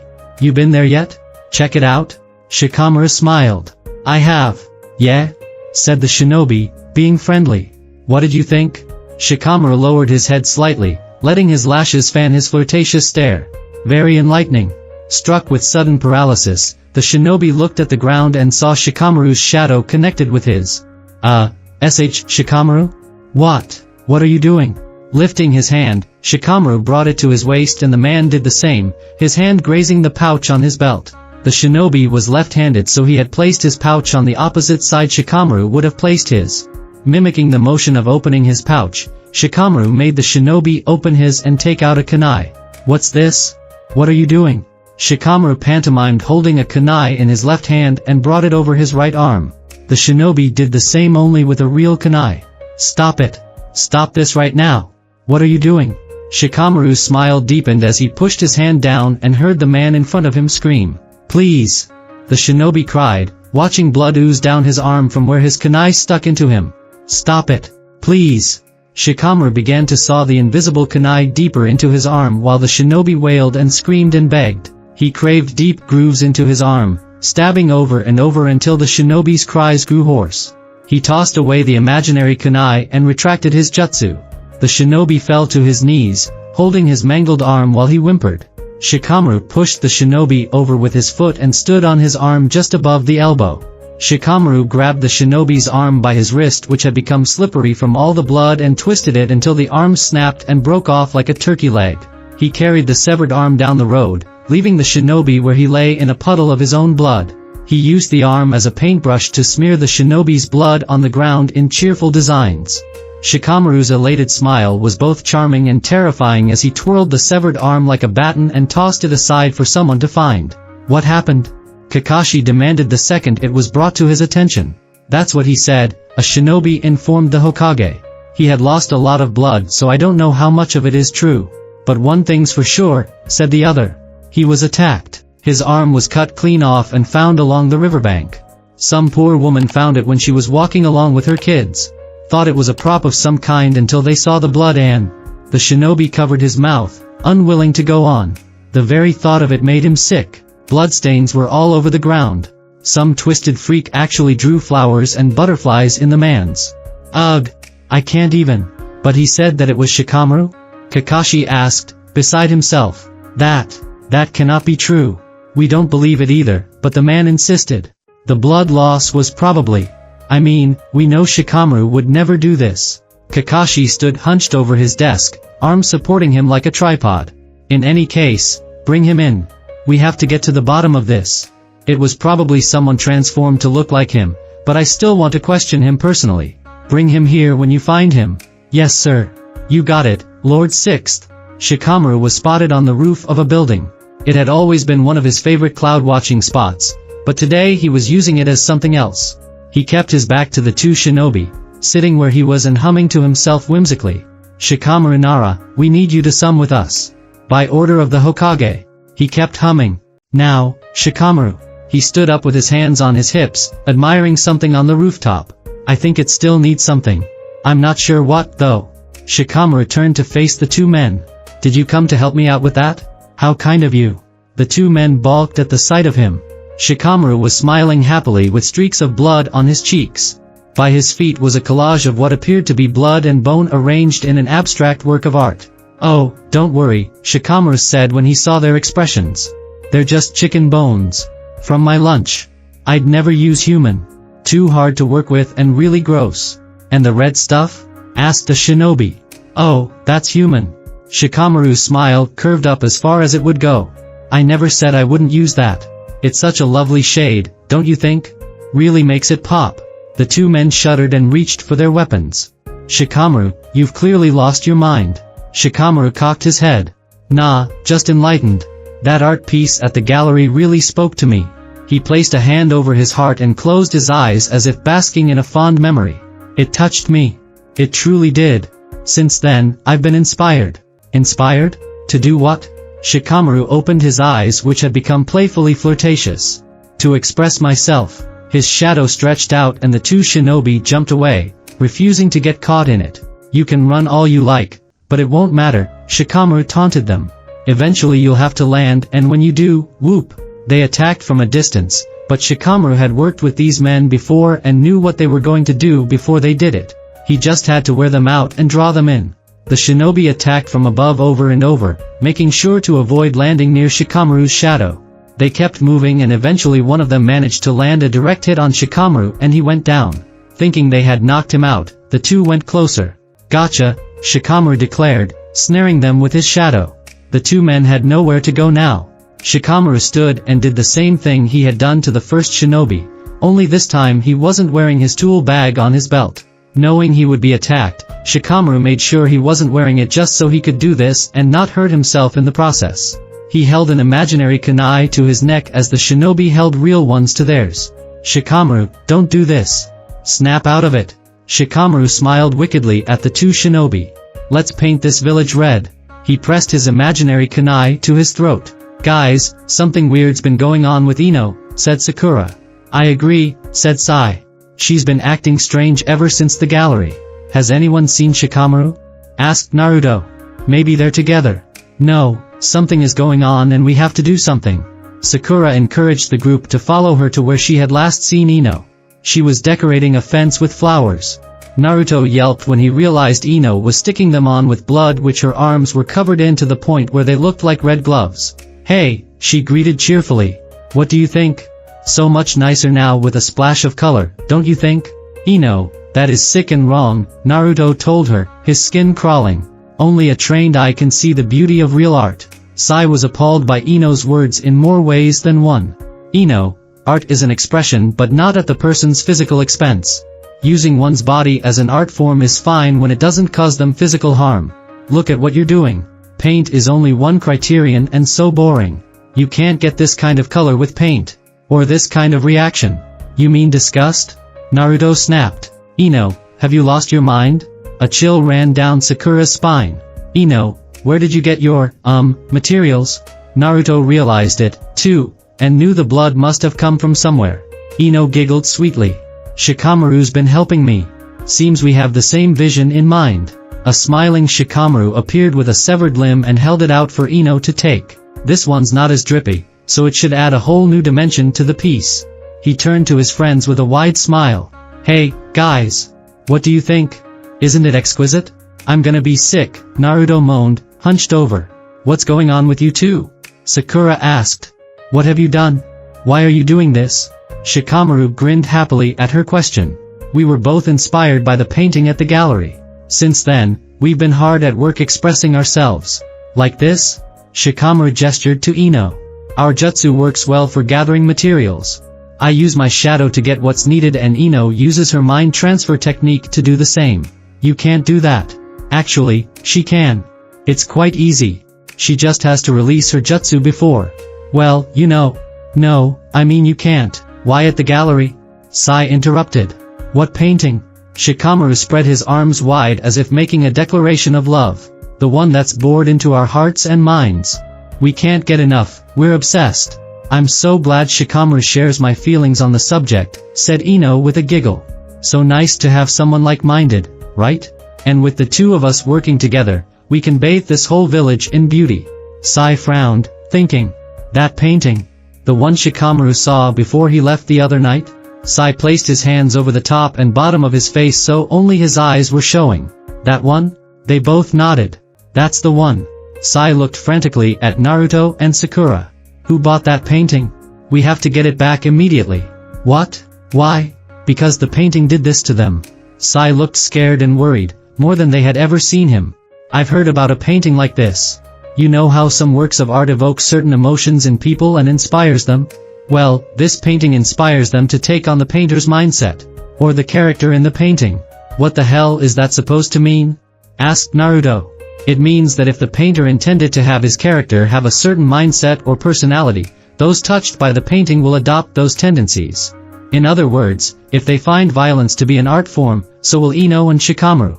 Along with anyone else who was moved by the painting. You're saying a painting brainwashed Ino and Shikamaru? Naruto said in disbelief. They think like the character now. Taking on the artist's intentions, Sai explained. If the artist wanted his character to induce this kind of reaction in people, they certainly succeeded. Wait, said Naruto. You're saying that if the artist wanted his character to be a lunatic, then people who are moved by the painting will also become a lunatic, thinking like that character and taking on their beliefs? That alone is insane. Look at them, said Sai. Hard to argue with this. The character was probably painted with that intention in mind. The character was created to think and behave like this, but they're a painting and can't move or do anything. So they inspire those who look upon them to carry out their will. Art can be a powerful thing. It can make people think and feel so much that could this really not be plausible? I saw that painting, too, said Naruto. Why wasn't I affected? I'm not going around hurting people. You also said you didn't get art, Sai told him. You weren't moved by it. And what about you and Sakura? Everyone interprets things differently. Maybe we didn't see it the same way they did and weren't moved by it. Why do some people declare this one thing art and others not? What's the difference between good art and bad art? Interpretation? Mood? Opinion? I don't think there's any one answer we can give, and certainly not a definitive one. If they look at this painting again, will they change back? Asked Sakura, hoping this was reversible. I don't know. Destroying it might also make this permanent. Sai looked from one to the other. But we have to find that painting before anyone else gets inspired to act crazy. What about them? Sakura asked. Can't we do something? Sai shook his head. Leave them. If we try to get close, we'll just end up on their next canvas. The three of them tracked down the buyer with the sales receipt and found the painting hanging up on the person's wall. The person who bought it wasn't behaving like Ino or Shikamaru, so it appeared that they hadn't been affected. They brought the painting to Kakashi and explained the situation. Once he understood that it wasn't their fault, Kakashi set to work to figure out how to reverse the effects. He figured the painting was imbued with genjutsu and worked from there. After a lot of work, Kakashi figured out a way to stop Shikamaru and Ino and get them back to normal. He created a new painting, changing the eyes of this one ever so slightly with his own skills and positive thinking. He presented it to Ino and Shikamaru and, once they looked at the modified painting, were returned to normal.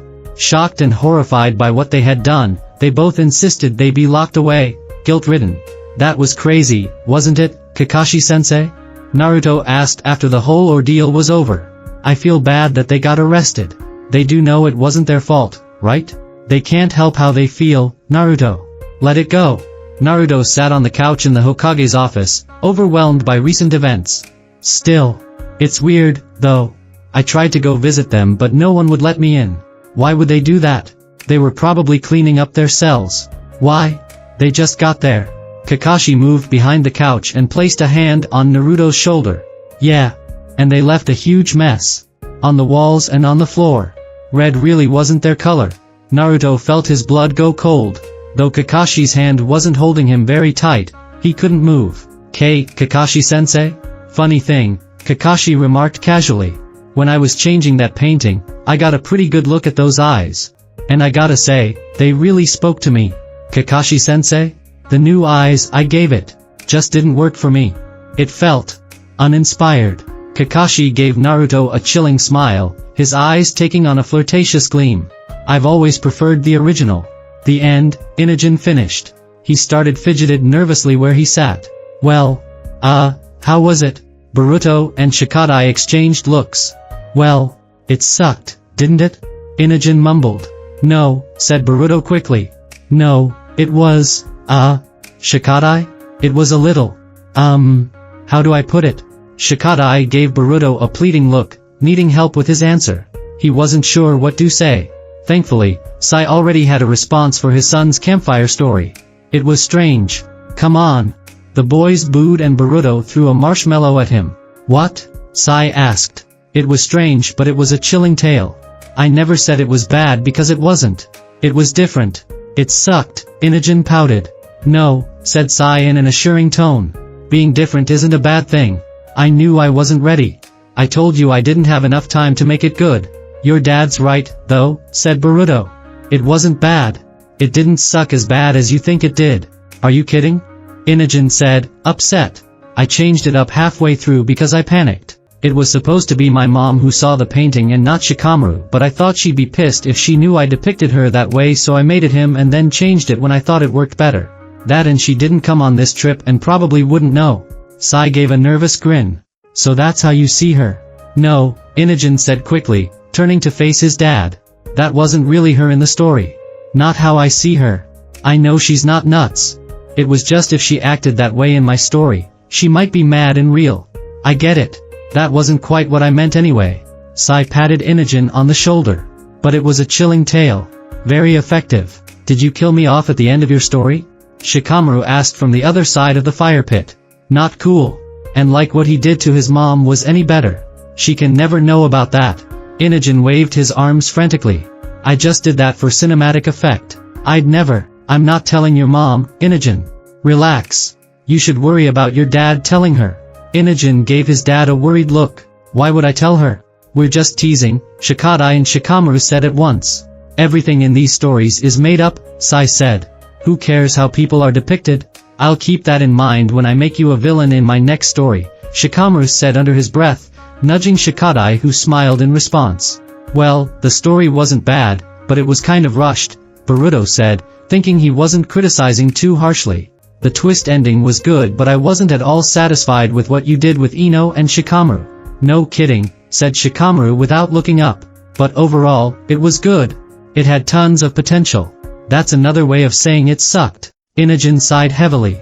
I should have stuck with my first idea, but that one was too similar to another story I heard and wanted it to be different. Instead, I came up with a bad story that was all over the place and rushed at the end. You gave more details to the painting than anything else in the story, said Boruto. What was your original idea, Inogen? Shikadai asked. A painting that came to life. But that was too similar to one I heard about a while ago and didn't want to make it too close. And a haunted painting is too on the nose. There are a million of those. I just threw this together and most of it I made up on the spot and it clearly showed. I still liked it. Yeah, it wasn't bad. Don't be so hard on yourself. Boruto gave him a big grin. At least yours had actually scary stuff in it. So way to go there. Inogen moped around, unmoved by Boruto's words. I told you the pressure was on to make a good scary story and I failed. It had elements but no real story.